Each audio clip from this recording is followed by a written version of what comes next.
Today is all about schools, religious schools, day schools, preschools, and parent-teacher conferences.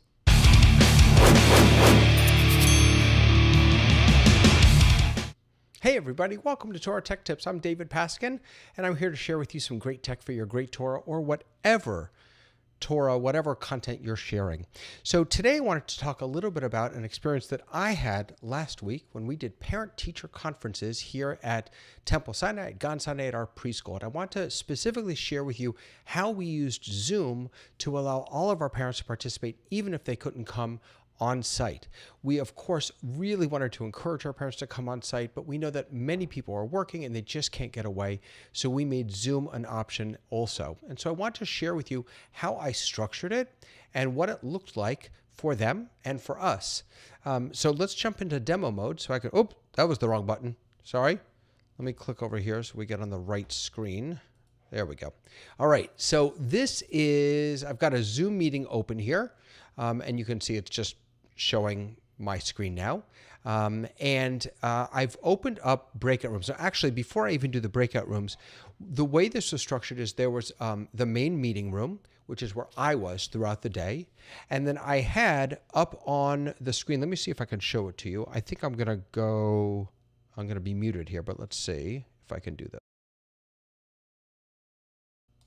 Yeah, so I can talk through this. So I put up this screen in the main room, and I spotlit myself. And then I also had, I wonder if I can throw this up, I also had a clock up here, just up at the top left corner so that people could see what time it was. Our conferences were every 15 minutes or so. So when people came in, that's what they were greeted with. They knew they were in the right place. They could see what time it was. And then I would pop in and say hello and welcome them. And then what I did is I set up breakout rooms for each of my classrooms. So we have 11 classrooms. So I'm going to actually come down here into Zoom, this Zoom meeting. I'm going to go ahead and create 11 breakout rooms. I don't want to assign automatically. I don't want to let the participants choose. I want to assign them manually because I wanted to be able to push people in at the right time to the right room. So I'm going to go ahead and click assign manually, and I'll create these rooms. All right, so now let's see if I have them. Let's see, where are my rooms? Hold on a second. There they are. Let me pull them over here for you. All right. So now we've got our breakout rooms. So the first thing I did is I renamed each of these for whichever teacher it was. So for now, I'll just call it room 1, room 2. You get the idea? Well, no, let me change the name. So let's do Miss Gina's PK2, or you could do Mora, give me a Hebrew name, Mora Rivka. You can name these whatever you want. And in each classroom, I had an iPad set up. So before the day even started, I went into each classroom. I started the meeting, set up all the breakout rooms. Then I went into each classroom and I joined this meeting from all of the iPads, and I just put them on mute. Then I came back here and I assigned each of those iPads to their correct breakout room. So I put Mora Rivka in that breakout room, in the Mora Rivka breakout room. They didn't have to do anything. I just moved them in there. And then they could keep their camera on. They could keep their mic open. They didn't have to do anything. As parents would come in, I would push them into the right room. So right now there's no one else in this meeting, so I can't show you how that piece works. But when people would come back in, come into the main meeting, they would show up at the top here above all the rooms. You'd see who all is in your meeting and who isn't assigned to a breakout room. And then I can assign them to that breakout room, and I can push them directly to that breakout room. The way you set all that up is down here in the options button. If you click on options, you get a few options. Allow participants to choose room. I don't want that. Allow participants to return to the main session at any time. I did turn that on. In hindsight, I'm not sure that was the right thing to do, and I'll tell you why in a moment. Automatically move all assigned participants into breakout rooms. Yes. So what I wanted to avoid was people having to click, for me to move them in and then for them to have to click, yes, please move me. I just want to move them. I also turned off the auto-close breakout rooms because I didn't want the breakout rooms to ever close. I just was going to shuffle the folks in and out of them. And then, of course, I didn't need a countdown after closing the breakout rooms because they were just going to be open the whole time. My teachers didn't have to do anything. They just sat in their breakout rooms, and when people came in Zoom, they would see them there. Incidentally, I also had I have smart TVs in each classroom, and so I airplayed from the iPad to the smart TV just so they'd have a bigger screen to look at, a little more screen real estate to be able to see their Zoom meeting. So at the end of all 15 minutes, let me get out of this. At the end of all 15 minutes, if I go ahead and open all rooms, and I open the chat window. Let me grab my chat window from up here. Where's my chat window? I have to find my chat window. Come on, chat window. Oh, there you are. Oh, it's hiding again. Hold on, I have to turn this off so I can see it. Now, there's my chat window. Here it is. All right. So now, in my chat window, what I had is, do I want to message everyone? Do I want to message individuals? Or there's an option to broadcast to everyone. So what I could broadcast to all breakout rooms. So what I could do is 5 minutes before each conference was about to end, I could click the broadcast to all button. It gives me an option of voice or text. I didn't use voice. I felt like that would be a little intrusive, but I would just send a message, 5 minutes left, please. And then people would know that their conference was about to end. Now, I didn't pull people out of the conferences. So once someone was in a breakout room, a parent, I didn't go in and pull them out. I guess I could have, but I didn't do that. Instead, I just trusted each conference. My teachers are fantastic. Just trusted them to sort of end each conference when they needed to. And then at the appropriate time, I would push the new people in. There were a few times, oh, look at this. I just noticed this, sorry. Hold B to broadcast your voice to all rooms. I didn't even know that. Really? You can do that? You just hold B? Look at that. And then I got up here, currently broadcasting to all rooms. Wow. I did not know that. All right, there you go. So when you've got all your rooms open, if you want to broadcast to all of them, you just hold down the B button and it automatically broadcasts to all rooms. Did not know that. Okay. But you'll also get over in your chat window. I think it's in the chat window. Or maybe it's, you know what? I think I'm wrong. Here it is. Oh my goodness. It's right here, down at the bottom of your breakout rooms panel. I'm so sorry about that.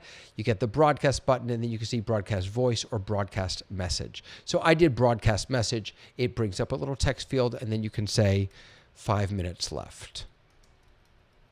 And then you can send that out to all of your breakout rooms. Sorry, I'm not sure why I thought I was in chat.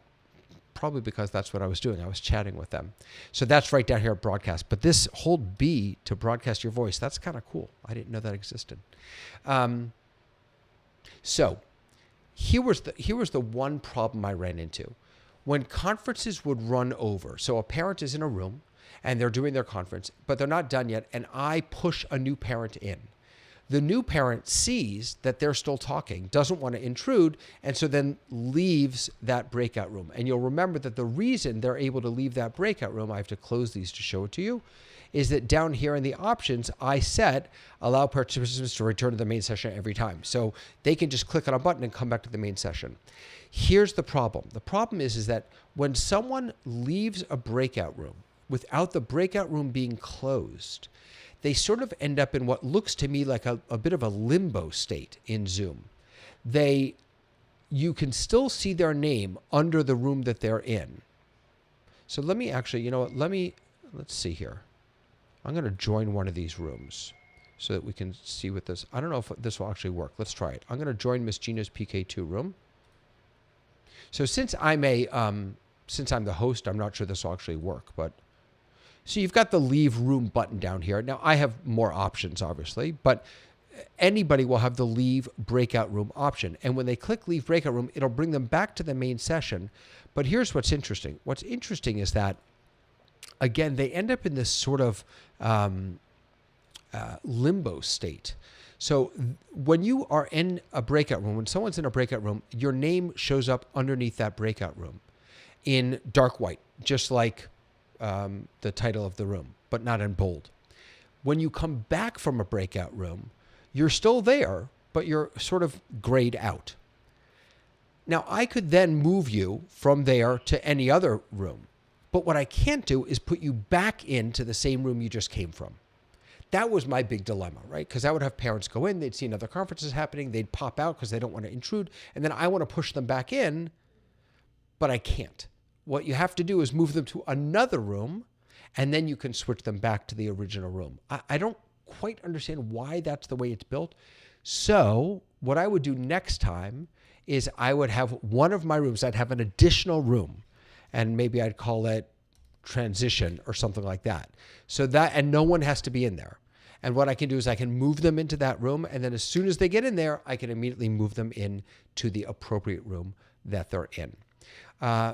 After their Zoom meeting, after their conference, they would come back into the main room, although they didn't have to. From the room, you can just click leave meeting, but many people would click leave breakout room. They'd come back. I'd get to say hi and schmooze with them. And of course, when they came back, if I wasn't on camera, I did have that that hold screen up that told them you're in the right place. Don't worry about it. Overall, it was really successful, I think. As long as the teachers didn't press any buttons, it all seemed to work. You have to, of course, have some pretty good Wi-Fi to have 11, 12, 15, 20 people in one building, all using Zoom. You're asking a lot of Zoom at that point. But I think all in all, it worked pretty well. The one thing that I think we did learn is that as much as we want to encourage folks to come back on site for conferences, we also recognize that we have to offer the Zoom option, and that because we're offering the Zoom option, people who don't need the Zoom option will still choose the Zoom option. I'm probably one of them, actually. If I was given the option of on-site or Zoom, I would probably choose Zoom. And I know that that's not what my teacher's preference is. And as a director, it's not what my preference is. I want to be physically with the parents, but it's a trade-off. It's a trade-off. And I think it's an important thing for us to offer. So using Zoom breakout rooms worked brilliantly for us. The key is you've got to have one person who's kind of managing the whole thing, who's sitting in that main room and able to push people around. And if someone comes in, their video isn't on, to ask them to turn their video on, or help them with any tech-related questions that they might have. Having someone who can just facilitate all of this is really, really important. Speaking of facilitation, if you're looking for help facilitating one of your meetings or really with anything, I want to invite you to visit me over at TorahTechGuy.com. I've got lots of resources there, and I'm also available to help you. You can schedule a meeting with me, a consultation, a training, whatever you'd like. I'd love to be of service to you. That's what I got for you this week, my friends. I hope that if you're doing conferences, that they go smoothly and easily. I hope that Zoom is your friend, and it helps you allow the most people possible to engage in meaningful ways in what you're offering. So that's what I got for you this week, and I will see you next time on Torah Tech Tips. Bye, everyone.